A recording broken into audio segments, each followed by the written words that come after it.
A Justiça de Mato Grosso do Sul ampliou para mais 3 comarcas o serviço de medida protetiva de forma virtual.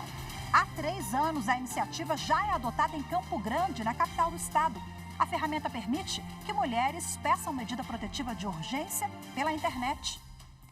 Eu sou Rafaela Vivas e o projeto Protetiva Online é um dos destaques do dia. Agora vamos aos demais. Em julgamento virtual, ministra Rosa Weber, do Supremo Tribunal Federal, vota pela descriminalização do aborto.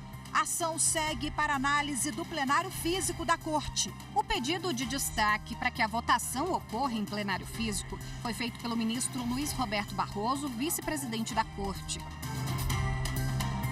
Plenário virtual do Tribunal Superior Eleitoral analisa recurso da defesa do ex-presidente Jair Bolsonaro contra a decisão da Corte que o tornou inelegível. E ainda, a presidente do Supremo Tribunal Federal, ministra Rosa Weber, é condecorada no Superior Tribunal Militar.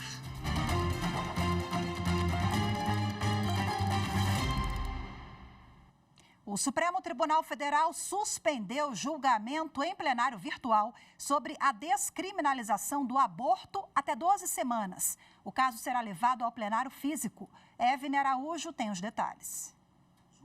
O pedido de destaque para que a votação ocorra em plenário físico foi feito pelo ministro Luiz Roberto Barroso, vice-presidente da Corte. O início do julgamento em plenário virtual permitiu que a relatora do caso, ministra Rosa Weber, apresentasse o voto dela. A ministra completa 75 anos no próximo dia 2, idade para a aposentadoria compulsória. Rosa Weber votou pela descriminalização do aborto. A ministra afirmou que a questão da criminalização da decisão, portanto, da liberdade e da autonomia da mulher, em sua mais ampla expressão, pela interrupção da gravidez, perdura por mais de 70 anos em nosso país. E que a sociedade da década de 1940, quando houve o último debate, excluía as mulheres da condição de sujeito de direito, seja ele de perfil político-democrático, seja de perfil de autonomia cívica. Ainda segundo a ministra, a mulher que decide pela interrupção da gestação nas 12 primeiras semanas tem direito ao mesmo respeito e consideração na arena social e jurídica que a mulher que escolhe pela maternidade. A criminalização do aborto está prevista no Código Penal de 1940. A interrupção da gravidez no Brasil só é autorizada em 3 casos: quando há risco de morte para a mulher, quando a gravidez é resultado de um estupro ou em casos de anencefalia, que é quando o feto não tem cérebro. Dados do IBGE mostram que, mesmo com a criminalização, 1 em cada 7 mulheres brasileiras realiza um aborto até completar 40 anos. E mais de 40% delas precisam ser hospitalizadas por problemas no procedimento, feito de forma clandestina.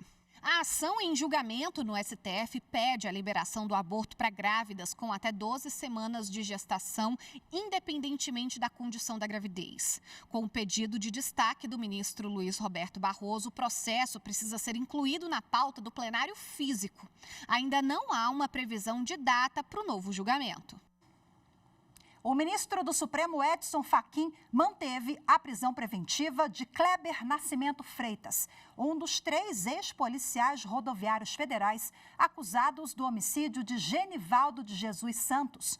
O crime aconteceu em maio de 2022, durante uma abordagem policial no município de Umbaúba, em Sergipe. No habeas corpus ao Supremo, a defesa de Kleber alegava que o policial passa por um grave quadro de transtornos mentais, com risco para a própria vida, e que a unidade prisional onde ele está não tem estrutura adequada de tratamento.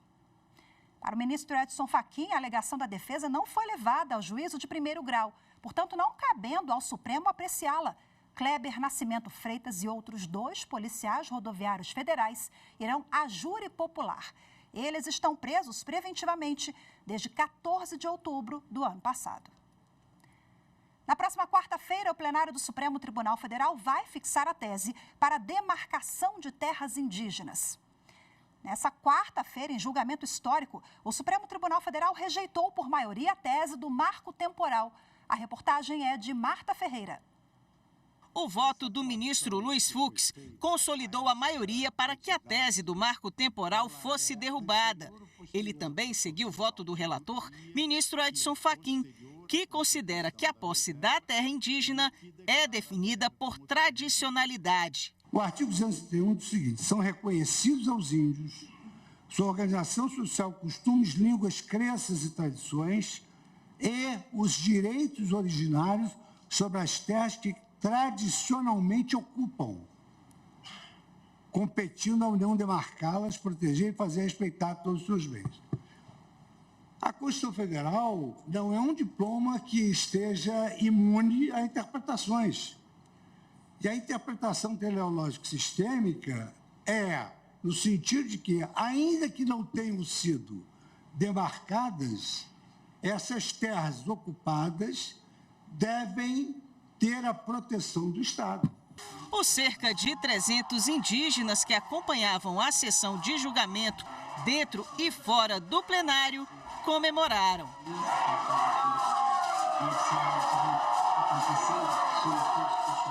O caso julgado é de um recurso da FUNAI contra o Instituto do Meio Ambiente de Santa Catarina, que havia conseguido a reintegração de posse de uma área localizada em parte de uma reserva biológica, declarada pela Fundação Nacional dos Povos Indígenas como de tradicional ocupação indígena e habitada pelo povo Xoclen.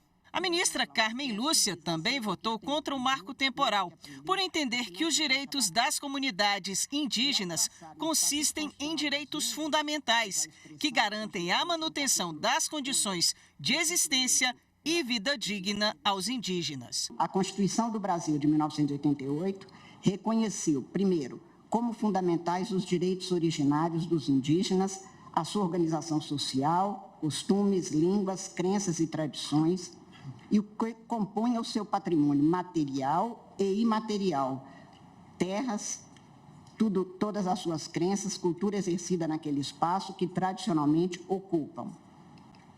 Daí decorre de pronto o reconhecimento, que já foi aqui acentuado a partir do voto do ministro relator, de que os direitos dos povos originários, constitucionalmente nomeados como índios, têm natureza de direitos fundamentais, submetendo-se, portanto, ao regime próprio desses. Os ministros Gilmar Mendes e Rosa Weber também votaram contra o marco temporal.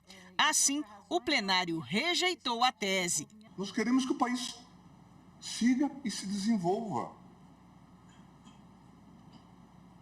E que todos sejam abrigados. As terras tradicionalmente ocupadas por indígenas, segundo a Constituição, guardam pertinência com as formas tradicionais de ocupação. Na próxima sessão, os ministros vão definir a tese de repercussão geral, que vai orientar os 226 processos sobre o tema que estão suspensos nas instâncias inferiores.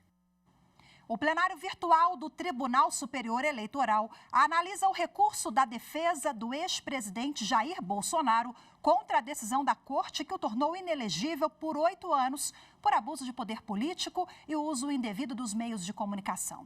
Os advogados alegam que o ex-presidente teve seu direito à defesa cerceado e que as questões apresentadas por eles durante o processo não foram devidamente analisadas. O relator ministro Benedito Gonçalves votou para rejeitar o recurso. Ele concluiu que não houve cerceamento de defesa no caso e rejeitou todos os argumentos processuais dos advogados. O ministro André Ramos Tavares acompanhou o voto do relator. Ainda faltam votar 5 ministros. A sessão virtual termina na próxima quinta-feira, dia 28 de setembro.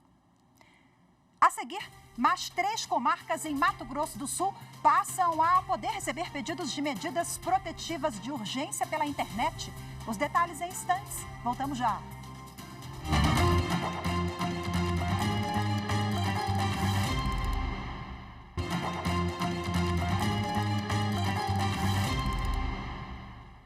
A 6ª turma do Superior Tribunal de Justiça admitiu mandado de segurança para cassar decisão que arquivou o inquérito sobre violência doméstica. Mais informações com Jéssica Castro. Ao julgar recurso em mandado de segurança, o colegiado, de forma excepcional, cassou decisão que homologou o arquivamento do inquérito policial em um caso de violência doméstica e familiar contra a mulher. A sexta turma determinou a remessa dos autos ao Procurador-Geral de Justiça de São Paulo para melhor análise quanto ao possível exercício da ação penal ou a realização de novas diligências investigativas. A suposta vítima relatou a uma guarnição policial que havia sido agredida verbal e fisicamente pelo namorado, e ela foi submetida a exame pericial que confirmou múltiplas lesões no corpo. Mas por considerar as provas frágeis, a Promotoria de Justiça Estadual pediu o encerramento do inquérito sem determinar outras diligências para apurar a possível situação de violência contra a possível vítima, e este pedido foi homologado pelo juízo de primeiro grau. A mulher pediu a reconsideração do arquivamento.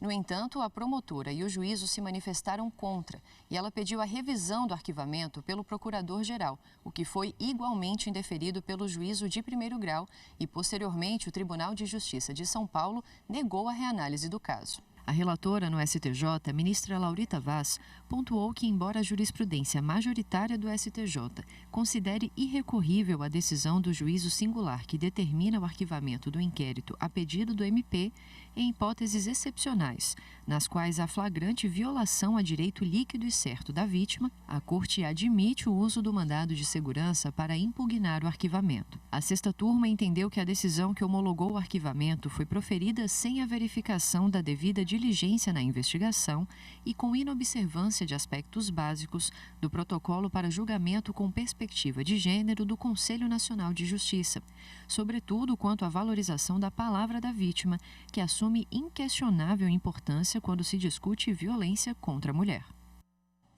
A partir de hoje, as varas criminais de Corumbá, Dourados e Três Lagoas, em Mato Grosso do Sul, vão poder receber pedidos de medidas protetivas de urgência pela internet. A ferramenta garante a mulheres vítimas de violência doméstica acesso simplificado ao Poder Judiciário. Quem tem os detalhes é a repórter Evne Araújo.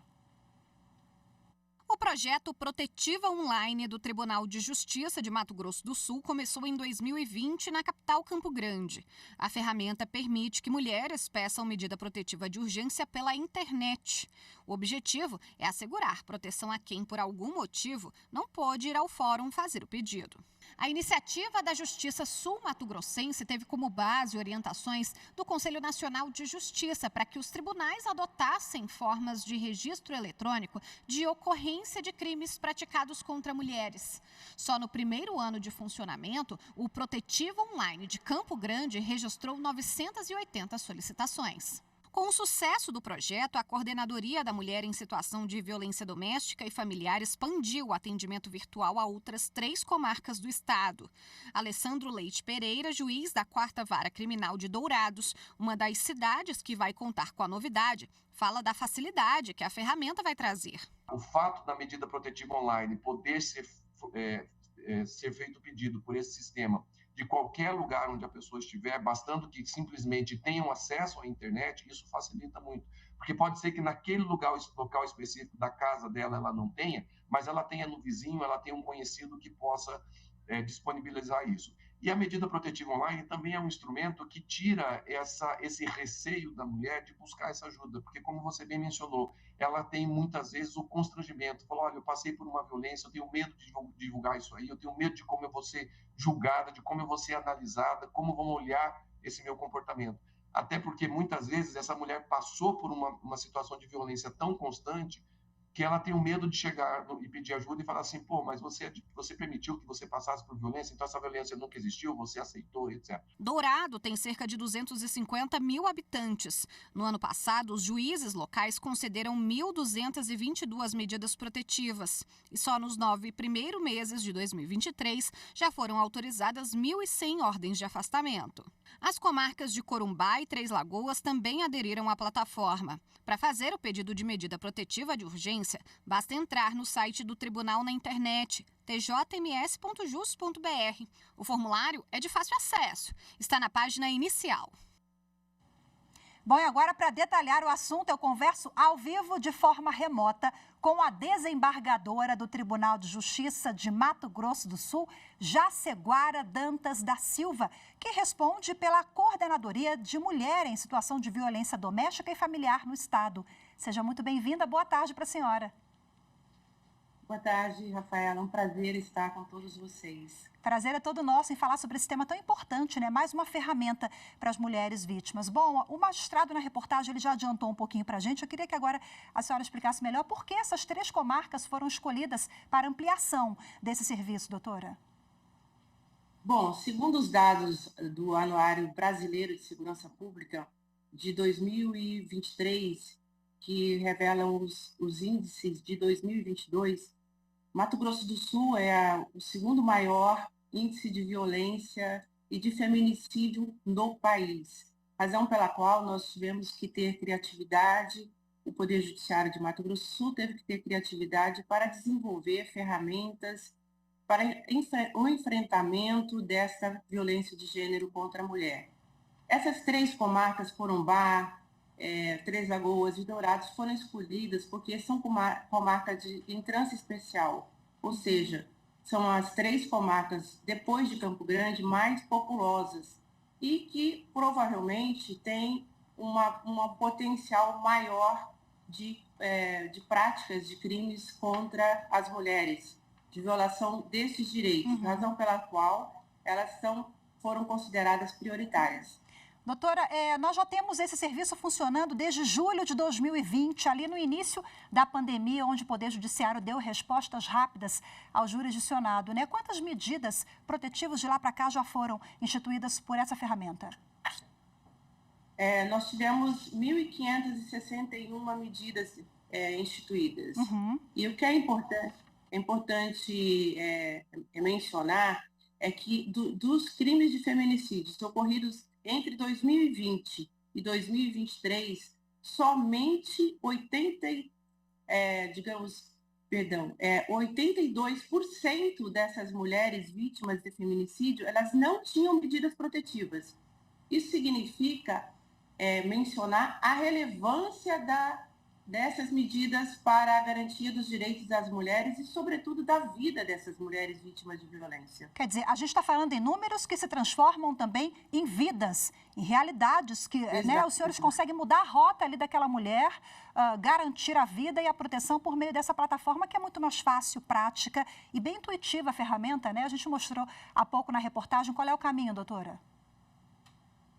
Basta que a mulher ela acesse entre no site do Tribunal de Justiça e que ela acesse, clique no link, né? Vai aparecer um link e tem um vídeo explicativo. Esse vídeo é extremamente simples e tem acessibilidade para garantir as mulheres com deficiência visual e auditiva, né? Para que elas tenham essa explicação. O cadastro é simples e em seguida ela vai ter que preencher um formulário que contém as informações que são indispensáveis para fundamentar a decisão do magistrado ou da magistrada. Perfeito. Enquanto a senhora falava, nós colocamos o endereço, o link, mas quem nos acompanha pela rádio ou ouvinte, é só digitar aí no Google, viu? Protetivas Online, Tribunal de Justiça, Mato Grosso do Sul, vai aparecer ali o caminho, né? Doutora, explica pra gente agora qual é o próximo passo após o registro da denúncia. Após o registro da denúncia, essa denúncia entra no sistema do Poder Judiciário de Mato Grosso do Sul. Em seguida, ela é encaminhada para o magistrado, que no máximo em 48 horas aprecia essa medida. Justamente essa é a finalidade, o objetivo dessa ferramenta, é garantir o acesso ao Poder Judiciário, ao sistema de justiça, de uma forma rápida, eficiente e sem burocracia. Doutora Jaceguara, é uma ferramenta interessante também para que vocês conheçam, né, o perfil dessas vítimas, dessas mulheres e, a partir do conhecimento de estatística, traçar novas medidas em torno desse tema, né? Esses dados, eles propiciam informações extremamente relevantes sobre gênero, a questão racial, a questão de etnia e, sobretudo, a classe social dessas mulheres vítimas de violência. Isso faz com que nós possamos desenvolver políticas públicas mais assertivas no sentido de garantir os direitos dessas mulheres.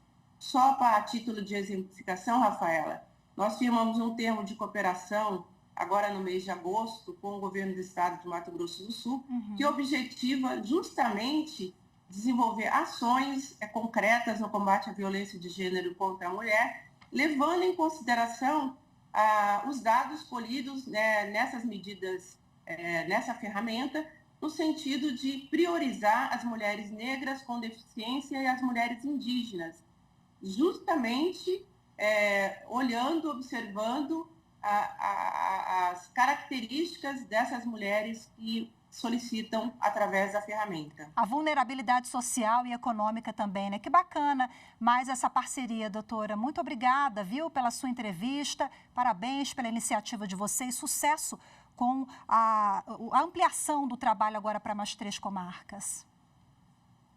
Só para finalizar, Rafael, quero dizer que até o final do ano, o Poder Judiciário de Mato Grosso do Sul, através da Coordenadoria da Mulher, o objetivo é expandir essa ferramenta para todas as demais comarcas do estado, para garantir, mais uma vez, o acesso a essa mulher vítima de violência ao sistema de justiça e, sobretudo, garantir os direitos das mulheres vítimas de violência. Que bacana, novidades, então, até o final do ano, todo o estado. Muito obrigada, parabéns pelo trabalho de vocês mais uma vez. Boa tarde para a senhora. Tchau, tchau. Boa tarde. A seguir, presidente do Supremo Tribunal Federal, ministra Rosa Weber, é condecorada no Superior Tribunal Militar. Os detalhes em instantes, voltamos já.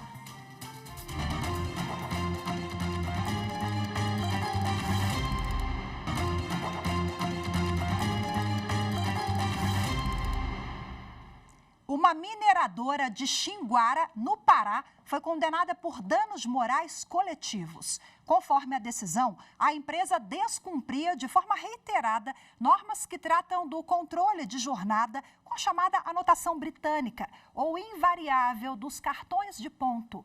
A decisão é da 3ª turma do Tribunal Superior do Trabalho. Os detalhes da decisão você confere agora com o repórter Anderson Conrado.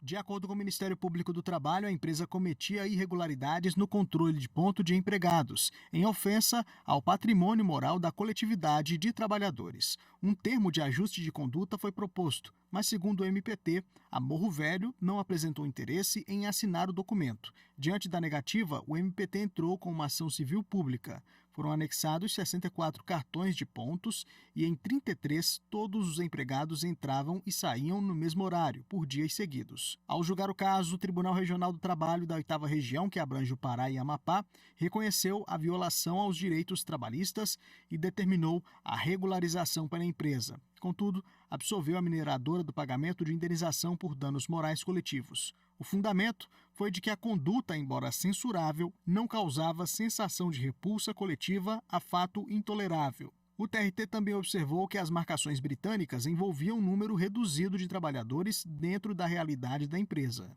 O caso veio parar aqui no TST. O relator do recurso de revista na 3ª turma, ministro José Roberto Pimenta, ressaltou que desde 2015 o MPT vinha intervindo, sem sucesso, para eliminar os descumprimentos reiterados da legislação trabalhista, sobretudo quanto à marcação fraudulenta dos controles de jornada.